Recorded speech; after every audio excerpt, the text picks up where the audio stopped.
Hey guys. So it is day 2 of my vlog, and it's supposed to be brunch. I'm a little late for brunch, but I'm excited to be back on here and actually follow through. So let me tell you a little bit about my day. Today I went onto my worship team's devotion.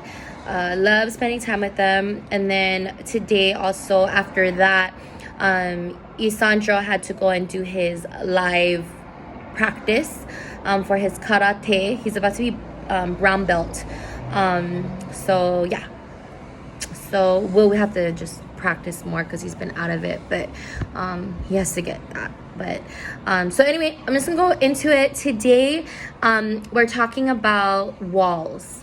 So I wrote a spoken word or poem or whatnot about it a while back, and I wanted to share it with you. And it's crazy because I was thinking, man, God, like, what do I share on? Like, what is there that I can share on right now?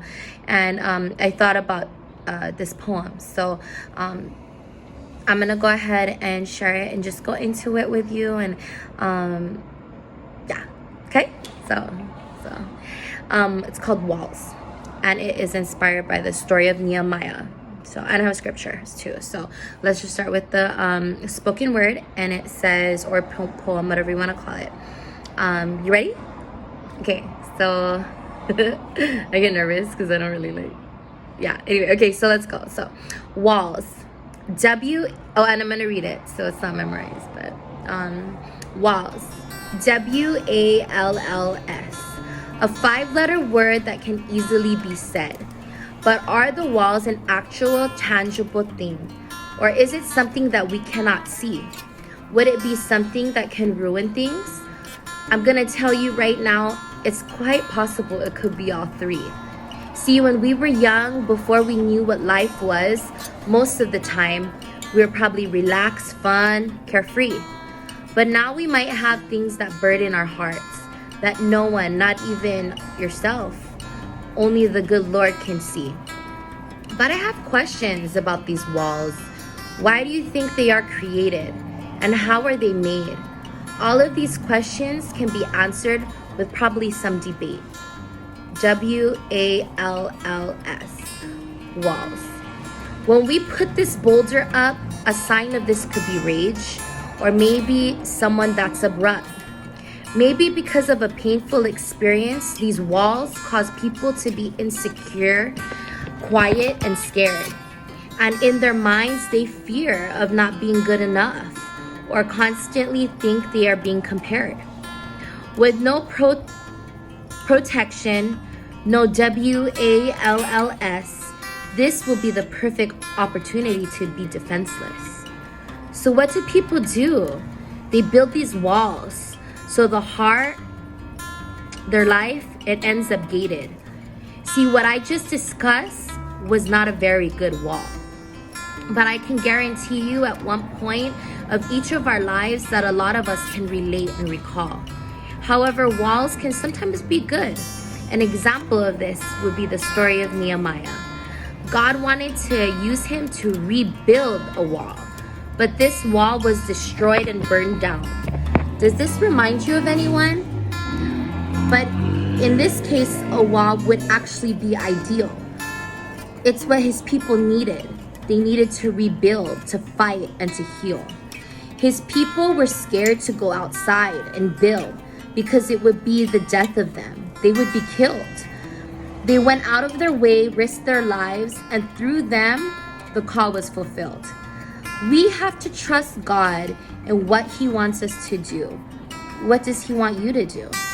To sacrifice, to forgive, to love? I want you to know that God knows what you've been through and where you have come from. Be of good courage and see God's hand move. The struggles, the pain, the strongholds, through Jesus, they can be removed. So bring these walls down and rebuild them to something new. If you trust God with your worries, he'll come through for you. So that was a spoken word that I wrote. a while back, and I just wanted to share with you about that. I thought it was cool because with everything that's happening right now, that closing line, if you trust God with your worries, he'll come through for you. And I know a lot of people are worried and stuff, so I just, those walls are up, but I do have a scripture that I wanted to share with you in Nehemiah. So I'm gonna read it right now, and it is found in Nehemiah verse 4:17, and it says, those who built the wall and those who carried burdens loaded themselves so that with one hand they worked at construction and with the other held a weapon.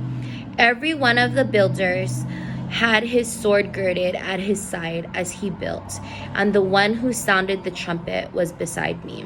So that's Nehemiah talking, and they began to rebuild the wall. And right now, some walls are up that shouldn't be there.